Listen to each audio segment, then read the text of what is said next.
हार्दिक शुभकामनाएं, हार्दिक बधाई।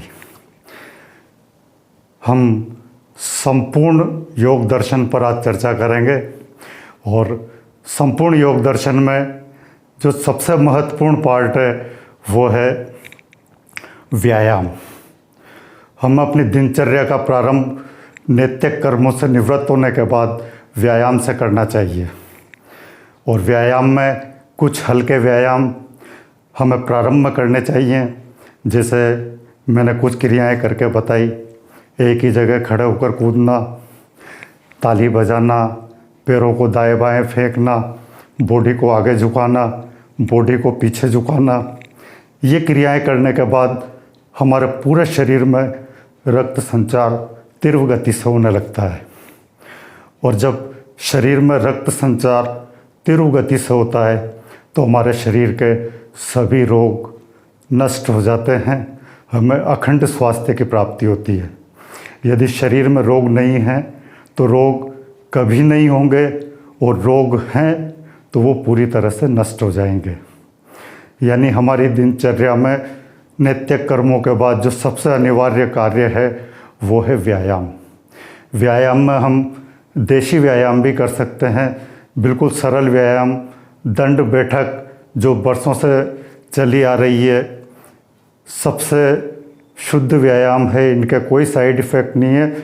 बस उतनी मात्रा में करना चाहिए जब तक हम आराम से कर सकें, शांति से कर सकें, आनंद से कर सकें। शरीर थकने लगे उसके बाद हमें विश्राम करना चाहिए, शवासन करना चाहिए। सामान्यतया जब हमारी सांस की गति असामान्य होने लगे उस स्थिति में हमें जितने समय व्यायाम किया है कम से कम उसके 25% समय तक बॉडी को रिलैक्स करना चाहिए। हमने मान लो 5 मिनट व्यायाम किया है तो कम से कम 1.25 मिनट हमें शवासन या शरीर को रिलैक्स करने पर ध्यान देना चाहिए। इससे हमारा जो शरीर है वो वापस डबल क्षमता के साथ कार्य करने के लिए तैयार हो जाएगा। व्यायामों में पैदल चलना, दौड़ना, तैरना, ये ऐसे सरल व्यायाम है जिन्हें कोई भी कभी भी कर सकता है। पेड़ पर चढ़ना, साइकिल चलाना, इनके लिए किसी प्रकार की प्रशिक्षक की आवश्यकता नहीं है, इनके कोई साइड इफ़ेक्ट नहीं है, इनकी कोई हानियाँ नहीं है, इनसे केवल और केवल लाभ हैं। आप करिए और इसके लाभ के लिए नहीं कि आपको एक समय के बाद ये लाभ होंगे, आपको इनको करते ही इनके लाभ तुरंत प्राप्त होना शुरू हो जाएंगे। हम इसके अलावा एक ही जगह बैठे बैठे कई योगिक क्रियाएं हैं जिनको भी हम कर सकते हैं। जैसे अपनी हथेलियों को आपस में रगड़ना, ताली बजाना, अपने हाथों के पॉइंट्स को दबाना। हमारे हाथों में जो नस नाड़ियाँ हैं वो सीधी हमारे मन और मस्तिष्क से जुड़ी हुई है। इन सब बिंदुओं को दबाने से, हाथों को मसलने से, ताली बजाने से हमारे मन और मस्तिष्क में रक्त संचार तीव्र गति से होने लगता है और हमारी मानसिक और शारीरिक क्षमताएं कई गुना बढ़ जाती है। इन क्रियाओं को आप दिन में कभी भी कर सकते हैं, किसी भी समय कर सकते हैं। जब भी आपके शरीर में आलस्य का अनुभव हो, थकान का अनुभव हो, आप इन क्रियाओं को कर सकते हैं। ऐसी ही अनेकों क्रियाएं हैं, इनके बारे में मैं एक अलग ही एपिसोड में आपको विस्तार से बताऊंगा। जैसे बंध लगाना, जालंधर बंध, उड्डयन बंध, मूल बंध, महाबंध, त्राटक क्रिया, नोली क्रिया। ये क्रियाएं ऐसी हैं जिन्हें अपनी नियमित दिनचर्या में शामिल करने से हम पूरी तरह से रोग मुक्त हो जाते हैं।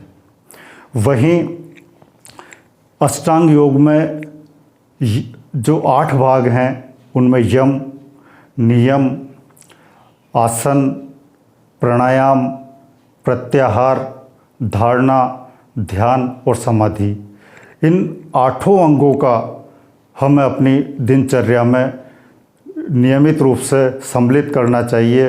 अष्टांग योग पूर्ण वैज्ञानिक है, इसके 8 भागों में से कम 3 भागों को भी हम अपनी दैनिक दिनचर्या में सम्मिलित कर लेते हैं तो हम हर तरह से तनाव मुक्त हो जाएंगे। समस्याएं, उलझनें, दुख, चिंताएं होते हुए भी वो हमें विचलित नहीं कर सकेंगी। हम अपने कार्यों पर अपने ध्यान को केंद्रित कर सकेंगे और अपने कार्यों को निष्पादित कर सकेंगे। अष्टांग योग के प्रत्येक अंग के बारे में अलग वीडियोज में मैं विस्तार से बताऊंगा। इसके अलावा जो अष्टांग योग के अलावा अनेक योग पद्धतियां प्रचलित है। हर एक योगाचार्य अपने साधकों को, अपने अनुयायियों को उन योग पद्धतियों के द्वारा ईश्वर से जोड़ते हैं, तनाव मुक्त करते हैं, समस्याओं के रहते हुए भी उन्हें आनंद से और शांति के साथ जीना सिखाते हैं। इनमें भक्ति योग, सहज योग, हठ योग, कर्म योग, अष्टांग योग, ऐसे कई योग प्रचलित हैं। सरलतम तरीके से हम अपने मन और मस्तिष्क को विकारों से मुक्त करें। मन में जो भी विकार हैं, क्रोध, भय, आलस्य, दुख, चिंता, क्रोध, ये इन सब विकारों को हम पूरी तरह से मन से निकालने के बाद ही हमारा मन पूरी तरह निर्मल हो सकेगा, हमारा मन पवित्र हो सकेगा। और योग में सबसे ज़्यादा आवश्यक है मन को पवित्र करना। द्वेष, नफरत, घृणा, ये चीज़ें हमारे मन में बिल्कुल नहीं बचनी चाहिए। एक भी मनोविकार हमारे अंदर है तो हम स्वस्थ नहीं हो सकते। यानी स्वस्थ होने के लिए, योगी होने के लिए, विकारों से मुक्त होने के लिए हमें अपने मन को पवित्र करना होगा, मन को निर्मल करना होगा। और इसके लिए हमें मन में किसी भी मनोविकार को स्थान नहीं देना है।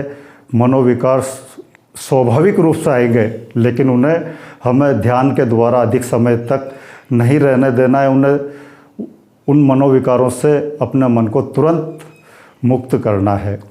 इसी तरीके से हमें अपने मस्तिष्क को सकारात्मक विचारों से भरना है और नकारात्मक विचारों से मुक्त करना है। मस्तिष्क में जब तक नकारात्मक विचार है, हमारे मस्तिष्क की संपूर्ण क्षमता खत्म होती जाएगी, या हम संपूर्ण क्षमता के साथ मस्तिष्क का उपयोग नहीं कर सकेंगे। मस्तिष्क में किसी भी प्रकार के नकारात्मक विचार को हमें स्थान नहीं देना है। जब मस्तिष्क से नकारात्मक विचार पूरी तरह से नष्ट हो जाएंगे, तभी हमारा मस्तिष्क पूरी ऊर्जा के साथ, पूरी क्षमता के साथ निरोगी होकर कार्य कर सकेगा। हमारे मस्तिष्क की क्षमताएं असीमित हो जाएगी और हम वो कार्य कर सकेंगे जो किसी चमत्कार से कम नहीं। हम विस्तार से संपूर्ण योग दर्शन पर अलग अलग वीडियोज में चर्चा करेंगे।